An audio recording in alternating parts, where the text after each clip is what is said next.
نحمده ونستعينه ونستغفره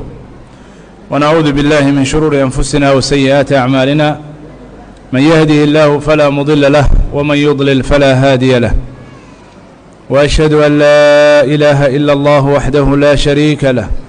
وأشهد أن محمدا عبده ورسوله صلى الله عليه وعلى آله وصحبه ومن اهتدى بهديه وتمسك بسنته إلى يوم الدين سبحانك لا علم لنا إلا ما علمتنا إنك أنت العليم الحكيم اللهم علمنا ما ينفعنا وانفعنا بما علمتنا وزدنا علما وهدى أما بعد إلهي سبحانه وتعالى waxaan ka baryaynaa kulankeenna inuu kulan barakaysan ka dhigo alle subxaanahu wa tacaala naxariistiisana ku soo dejiyo waxaan ilaahay subxaanahu wa tacaala ka baryaya carabkayga qalbigaynu ku sugo kelimadda xaqa ah ilaahayna subxaanahu wa tacaala qalbigiinna iyo dhegihiinaba ilaahay u furo nagana dhigo kuwa hadalka dhegaysta kiisa wanaagsanna raaca aladiina yastamicuuna alqowla fayatabicuuna axsanah ulaa'ika aladiina hadaahum allah wa ulaa'ika hum ulul albaab ثم أما بعد الجنة تحت أقدام الأمهات جنة وحيت الله هويدا لغهدا هوستود هذا الكاس نبي عليه الصلاة والسلام أيك سجي هي الذي لا ينطق عن الهوى إن هو إلا وحي يوحى نن أيوي من النبي عليه الصلاة والسلام wuxuu ku yidhi jihaad ayaan u socdaa jannaan raadinayaa oo shahiidnimo iyo jihaad baan rabaa inaan galo wuxuu ku yidhi nebigu calayhi salaatu wasalaam alaka ummun hooyo ma leedahay buu yidhi wuxuu yidhi haa wuxuu ku yidhi nebigu calayhi salaatu wasalaam ilzam rijlaha fathama aljanna إلزم رجلها فثم الجنة طبعا حديث كان هذا عنوانك أين كدغني سيدا علماء أبديهن ما سقنا الجنة تحت أقدام الأمهات بهذا اللفظ كما سقنا لكن سيدا اللفظ هذا أنشأني أيا سقن أو صحيح كويا أو إلزم رجلها فثم الجنة لقت هذا هوست هذا لازم بوير halkaas bay jannadii taallaa marka halkaas macnuhu waa isku midkii laakiin lafdiga xadiisku sidaas weey mawduuceenu kaasuu ku saabsan idan su'aashii nabiga calayhi salaatu wasalaam uu weydiiyey ayaynu isweydiinaynaa alaka ummun warkiineba ama tiine ayaa hooyo haysata oo hooyo u joogtaa alaka ummun siduu nabigu calayhi salaatu wasalaam u weydiiyey ayaynu isu weydiinaynaa hooyo ma kuu joogtaa hooyo ma haysataa hooyo oo weli nolosheedii ma kuu muuqataa oo ma ad arki kartaa oo dhulka korkiisa weli ma joogtaa su-aasha nebigu calayhi salaatu wasalaam saaseh innaguna waa isweydiinaynaa kiine ayaa hooyo haysta waa nasiib badan yahay marka macnuhu saas wey haddaad hooyo leedahay waad nasiib badan tahay cabdullaahi bni cabbaas radia allahu canhu ayaa waxaa u yimi nin ayaa u yimi wuxuu ku yidhi gabar baan doonayey inaan guursado dabadeeda gabadhii way i diiday nin kale ayaa gabadhii soo doonay waan ka masayray oo gabadhii baan dilay towbo ma leeyahay towbo ma leeyahay wuxuu ku yidhi nebigu wuxuu ku yidhi cabdullaahi ibnu cabbaas hooyadaa ma joogtaa bu hooyadaa ma joogtaa markaasuu yidhi maya markaasuu yidhi ilaahay u toobadkeen wixii camal saalixa aada samayn kartana samay markuu ninkii ka dhaqaaqay ayaa asxaabtiisii la fadhiday weydiiyeen maxaad u weydiisay hooyo ma leedahay maxaad u tiri markaasuu yidhi ma garanayo camal saalixa oo ka wanaagsan in hooyada baari loo noqdo saas darteed camalkaa jariimada uu sameeyo dilka ah oo dhiigga ah waxaan fari lahaa inuu hooyadiis u baari noqdo taasaa ilaahay idankiis ka gudaysa laakiin markuu yidhi hooyo malihi ayaan idhi camalkii saalix oo kale aad samayn karto samay. waxaa kaloo axaadiista ku sugan ninka daa'ica ah ee wanaagsan ee mutadayinka ah ee diinta ku camal fala wuxuu doono ha sameeyo, camal kastoo saalixa oo wanaagsan ha sameeyo, hadduuyan hooyada baari u ahayn janno geli maayo. wuxuu doono ha sameeyo. caasiguna wuxuu doono ha sameeyo, baari naar geli maayo. macnaheedu ma aha in lagu tashjiicinayo oo la leeyahay qofka baarigaah gaalnimo ha sameeyo, macaasida ha buuxsado, macnaheedu ma aha. laakiin macnuhu waxa weeye qofka daa'ica ah ee waxyaalaha daacaadkaa sameeya ee camalka wanaagsan, salaad iyo soon iyo sadaqo iyo khayr iyo camal wanaagsan sameeya, haddii ay caqnimo hooyo ama baarinimo la'aan hooyo ay la jirto, camalkaas waxba tari maayo. maxaa yeelay nebigu calayhi الsalaatu wasalaam wuxuu yihi lan yadkhula اljannata qaaطic, qofka qaraabogoyska ahi janno ma gelayo. qaraabada waxa ugu dhow waa hooyo. man axaqu الnaasi bixusni صaxaabati ayuha nebiga calayh الslat slam lwy yaa iigu dhow dad inay ila socdaan oo aan xiriiriyo. wuxuu yidhi ummuka, qaala uma man, qaala ummuka, qaala uma man, qaala ummuka, qaala uma man, qaala abuuk, qaala uma man, qaala falaqrab falaqrab. siday u kala dhow yihiin labadaa kadib labada waalid kadib gadaal siday kugu kala dhow yihiin unbaad u kala xiriirinaysa. laakiin labadu iyagu waa kow labada ku dhalay. alle subxaanahu wa tacaala qur'aanka kariimka ah hooyada wax badanuu ku xusay, wuxuuna ku xusay ammaan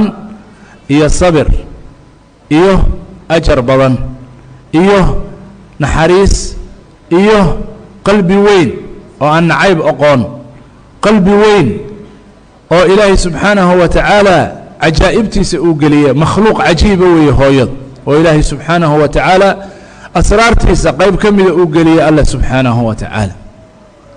qalbi aan nacayb aqoon, qalbi aan aqoon inuu wax diido, qalbi aan aqoon inuu wax kahto ama wax reebto, qalbi isagu naftiisa u halaag gelinaya in ilmihiisu uu noolaado, inuu isagu uu helo nolosha wanaagsan uga aamusaya. hooyadu waa sabirkeedu inuu ka yaabo, sabirku inuu samirkeeda iyada ka yaabo ayay gaartay bay yidhaahdeen culimmada qaarkood. inay samirka tiraahdo samirow, samirka sida anigu aan u samro iyo adiga samir lagu yidhaahdo xaggee kala joogtaan. wawasayna اlinsaana biwaalidayhi ووصينا الإنسان بوالديه إحسانا حملته أمه كرها ووضعته كرها وحمله وفصاله 30 شهرا. dhibbay ku qaaday oo dhibbay ku dhashay oo dhibbay ku xambaartay oo dhibbay ku nuujisay ilaa uu naaska oo cunto cuno. 30 bilood isugeyntood ayay la rafaadsan tahay. 2 sano iyo 6 bilood ugu yaraan hadduu ilmahaasu 6 bilood ku dhasho, iyo 2 sano oo nuujin ah ayay la rafaadsan tahay. cidina aanay ogeyn xaalkeeda, dhibkeeda. aabbuhu waxaa laga yaabaa inuu sariirta intuu iskaga seexdo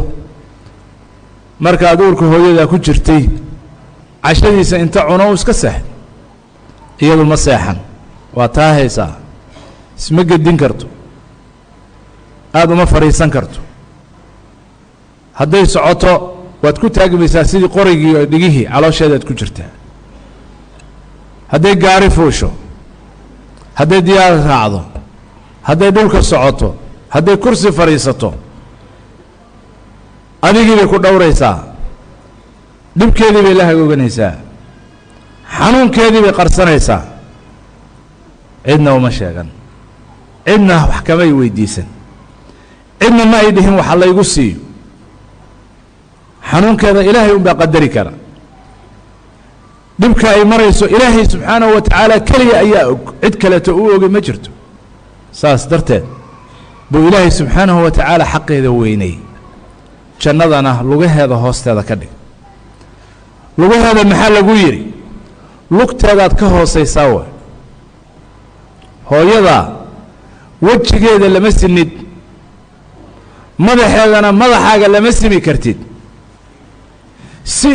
taaganna horteeda uma istaagi kartid lugaheeda waa inaad fadhiisataa weeye ilzam rijlahaa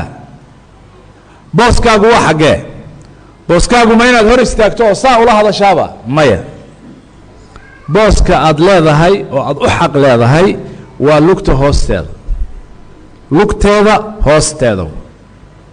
makaankaagu halkaas waxaad doonto ahow ama ra'iis ahow ama maalqabeen ahow ama mas-uul ahow ama aqoon-yahan ahow waxaad doonto noqo makaanka aad leedahay hooyadaa markaad soo hor istaagto dadka kale si toosaad u hor istaagi kartaa laakiin hooyadaa uma hor istaagi kartid makaankaagu waa lugta hoosteeda ilzam rijlaha fahama aljanna waa haddaad janno doonayso ilaahay subxaanahu wa tacaala qur'aanka kariimka ah wuxuu ku sheegay dhibkeedaas saas darteed ayuu alle subxaanahu wa tacaala labada waalid markuu xusay si gaar ah mar walba hooyada loo xusay ووصينا الإنسان بوالديه إحسانا حملته أمه كرها ووضعته كرها وحمله وفصاله 30 شهرا سورة كلا إلهي سبحانه وتعالى وحكله ووصينا الإنسان بوالديه حملته أمه وهنا على وهن وفصاله في عامين أن اشكر لي ولوالديك إلي المصير وإن جاهداك على أن تشرك بي ما ليس لك به علم فلا تطعهما وصاحبهما في الدنيا معروفا واتبع سبيل من أناب إلي ثم إلي مرجعكم فأنبئكم بما كنتم تعملون الله سبحانه وتعالى hooyadu wuxuu sheegay midda nebiyada wanaagsan dhashay inay tahay midda saalixiinta soo korisay inay tahay midda dadka mujaahidiinta soo korisay inay tahay halyeyga goobaha ka hadla hooyaa soo dhashay hooyaa soo hayn jirtay hooyaa soo nuujisay hooyaa soo ciyaarsiisay hooyaa cunto soo siisay hooyaa kaadida iyo xaar ka soo dhaqday hooyaa dharka u gelin jirtay hooyaa soo soco halyeeyu dhihi jirtay iyadaa soo ciyaarsiin jirtay hooyadu waa waddada ay soo mareen dhammaan nin kasta oo tilmaaman oo saalix ah oo wanaagsan ama mujaahida ama caalim ah ama sheekh ah ama munfiq ah ama hani ah ama ra'iis ah ama geesi ah dhammaantood waxay soo mareen hooyay soo mareen hooyo dhabteeday soo mareen hooyo caloosheeday soo mareen hooyo naaskeeday soo nuugeen hooyee la soo ciyaareen hooyaa soo ciyaarsiisay macallinkii koowaad hooye uu ahaa afka soo baray hadalka soo baray cuntada soo baray dhaqanka soo baray hooyay ahayd hooyadu saas darteed buu ilaahay xaqeeda xaqiisa ku xejiyey shukrigeeda loo mahad celiyana shukrigiisa ku xejiyey laguma xejin mahadcelinta bani aadam kale laguma xejin laa cid kale waalidiinta keliyaa lagu xeji oo weliba hooyadu horayso xaaskaaga laguma xejin caruurtaada laguma xejin walaalaha laguma xejin saaxiibadaa laguma xejin وقضى ربك ألا تعبدوا إلا إياه وبالوالدين إحسانا عبادة إلهي كبعد قد وحوك حجي الله سبحانه وتعالى والدين واعبدوا الله ولا تشركوا به شيئا وبالوالدين إحسانا إلهي سبحانه وتعالى ويبك حجي an ishkur lii waliwaalidayka ii mahad celiyo iigu shukri abuurkii aan ku abuuray alle subxaanahu wa tacaala u khalqigaaga lahaa uma labadii sababta u ahaa waliwaalidayka iyagaa markaa ku xiga shukriga ilaahay qof aad ku shukriso ilzam rijlahaa booskaagu marka waa lugteeda hoostiisa ma madax taagi kartid hadalka kuma celin kartid indhaha xataa kuma xijin kartid wejigeeda iska dhaaf inaad la hadasho oo hadalkeeda ka sarreeya aad ku hadasho inaad isla sinto xataa ma aha horteeda aad isla sinto ma aha baarinimada ka mid maaha waa caaqnimo inaad isla sinto hadalkaagu inuu hadalkeeda la sinaado lama ogolaa inaad isku dhereriso lama ogolaa iska dhaaf inaad ka hato ama uf aad tiraahdo ama maxaad sheegaysaa aad tiraahdo ama waxaad ku hadlaysaa waa qalad aad tiraahdo taasu meesha ma taallo taasu meesha ma taallo idan ilaahay subxaanahu wa tacaala wuxuu noo sheegay nebiyullaahi muusa qisadiisoo kale markaynu fiirino suuratu اlqasas hooyadiis doorka ay ku lahayd sida alle subxaanahu wa tacaala uga sheekeeyey welwelkay ka qabtay walbahaarkay ka qabtay alle subxaanahu wa tacaala iyadu la hadlay aabbe lalama hadleen adeer lalama hadleen walaal lalama hadleen qabiil lalama